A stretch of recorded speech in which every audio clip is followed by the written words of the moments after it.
So I am pivoting away from a successful legal career to try something totally new. So let's talk about that and also how I ended up as a lawyer in the first place. So the TLDR is that I've wanted to be a lawyer since I was 12 years old. I had to play the role of John Adams during a field trip where we reenacted the Boston Massacre. In case you didn't know, John Adams is a lawyer who represented the soldiers in the Boston Massacre. He was very much the underdog in this situation, and that'll be important later on. I loved that experience more than I thought that I would, and I remember sitting on the school bus on the way home thinking, I want to be a lawyer when I grow up.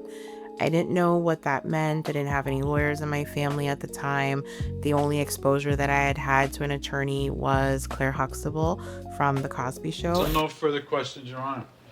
Your witness, counselor. Mr. Wilson, how long has your garage been in business? But that experience really stuck with me. And as I grew older, I thought I want to be an international human rights lawyer. I want to represent women and children. And in high school and college, I did Model UN. In college, I majored in international business and took all the international courses that I could take. In law school, once we were able to do our electives, for lack of a better word, I focused a lot on international law, international human rights law. I did the immigration law clinic in law school because I really wanted practical experience because, spoiler alert, law school doesn't teach you how to practice law. I did the immigration law clinic really just to get that real world experience. We got to represent real clients in real cases. Think Elle Woods, but immigration law instead of criminal law. I had an opportunity to do some international human rights work in law school in the Dominican Republic, representing Haitian migrants there. And while I really loved that experience, I decided that being abroad was not for me. I needed to just do similar work in the US. And so I doubled down on immigration law. I did a lot of immigration internships, loved it, figured once I graduate, I'm going to start my own law firm doing immigration law because I want to be that lawyer that gives people a second chance. I want to represent the underdog. I want to represent people who otherwise would not be able to find lawyers to help them because of where they live or because the lawyers are like, I don't want your case. I don't think it can win. And so I started Brazen Legal about a month after getting sworn into the bar. I started it as a virtual immigration law firm for a variety of reasons that I'll bore you with in another video. And over the last 12 years, I have built my practice. I have gotten it to a place where I'm making the amount of money that I wanted to make. I have the team that I wanted to have. I'm working as much or as little in my business as I want to. So why am I leaving? The short answer is that it's just not doing it for me anymore. And it's very hard because, number one, I've wanted to be an attorney since I was 12. And I really do believe that God called me to do this work because what 12-year-old is going to wake up and be like, I think I want to be a lawyer when I grow up. So there's that aspect of it. The other aspect of it is that I'm really freaking good at my job. Taught other immigration lawyers how to do this work. I've drafted practice advisories to help other immigration lawyers do this work. I've won awards. I've spoken at conferences. I've gotten media attention. I think that's also what makes it challenging, leaving something when you're still in your prime. Like, it would be different if I sucked as an immigration attorney. It would be different if I was like the worst immigration lawyer in the world. I'm quite the opposite. Like, I'm really good at this shit, right?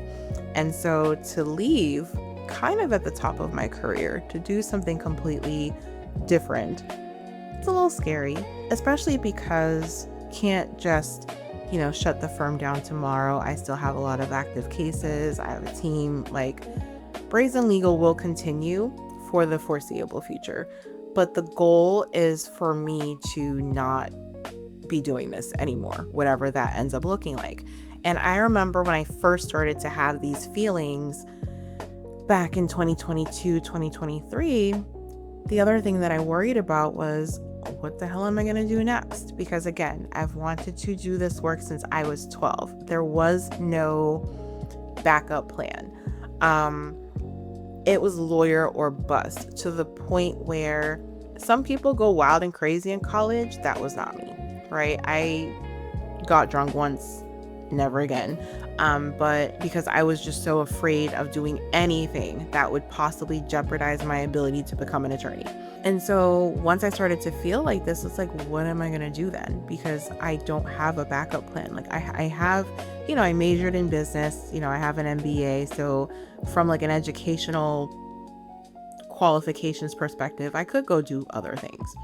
But what all am I going to do that I actually enjoy? And around the time that I started to feel that way, people started coming to me, just talking to me about stuff. I remember the first conversation I had with somebody. She was confiding in me and for a lot of things that she was going through personally and in her business. And at the end of that conversation, she said something to the effect of, You really should consider becoming a coach because you just poured so much into me, but gave me so much strategy for what I can do next. and I was like, girl, ain't nobody trying to be a coach. Because at the time, I had a very like-hate relationship with coaching and the coaching industry. But then more people started to come to me with similar things, and I would just kind of coach them through stuff and also give them strategy. And so over the last 5-ish years, I've been doing this kind of on the side of my law firm, not really wanting to talk about it out loud too much because of how I felt about the coaching industry, and also because of previous coaching programs that I'd been a part of that were very much like, you can only do one thing, you can only focus on one thing. And so if being a lawyer is your thing, then just go do that. Don't talk about that you're a lawyer and a coach and whatever, because people are going to be confused and they're not going to want to work with you if they don't know what you do. And so didn't really talk about the coaching stuff as much. It was very much like a hush hush. I was getting clients really by word of mouth. This is the year that I want to be like, fuck that. I am a person who happens to be an attorney, who happens to have been an attorney over the last 12 years. I'm also someone who very much enjoys coaching high achieving eldest daughters of immigrant women who I find oftentimes stand in their own way because of their cultural limitations and being loyal to things that they either should have never been loyal to in the first place or should have let go of forever ago. I really wanted to capture this journey out loud. Like I wanted to pivot out loud. First of all, I have a podcast called Pivot or Perish. So there is that. But also, I feel like a lot of times we do things, we go through things, and we kind of emerge on the other side like, I am here and I'm amazing and all this stuff. And it's like, okay, nobody ever shares like the messy middle, like the figuring it out part. And I think it's really important to share that stuff, because otherwise people are going to think that you make a decision to do something and then you emerge on the other side, triumphant. And that's so not how life works.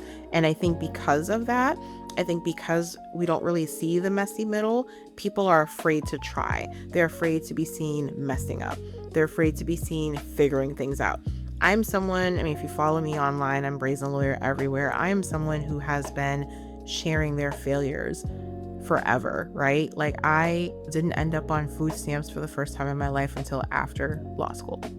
I didn't end up broken homeless for the first time in my life until after I became an attorney, right? And I've shared this openly many, many times, right? Like I'm not afraid of failure because I failed so many times, right? And so I don't know what this next chapter of my life is going to look like, but I do know that I want to chronicle it and share it with whoever wants to see. This channel may very much just end up being like a personal journal, where, maybe nobody watches and it's just me talking to the screen, and, maybe my kid will watch it one day, and I don't know. But what I'm hoping though is, if anything, giving people permission to change their mind about something, even if it's an entire career that you've wanted since you were 12 years old. And that even though the next phase of your life might look scary and, you don't really know what's going to happen, I truly believe that when nothing is certain, anything is possible. And that is what I'm leaning into this next chapter of my life with. So thank you for being here. I'm curious to know what your thoughts are. Have you ever pivoted from something that you've been known as your whole entire life, career, what have you, and now you're doing something different? What was that like for you? How do you think I'll do in my pivot? Do you think it's stupid to be ditching a legal career, arguably at my prime, to go do something that I could totally flop at? Let me know your thoughts. Definitely like and subscribe to this channel. I'm Brazen Lawyer on all social media. What are your thoughts? Let me know. I'm definitely interested in finding out.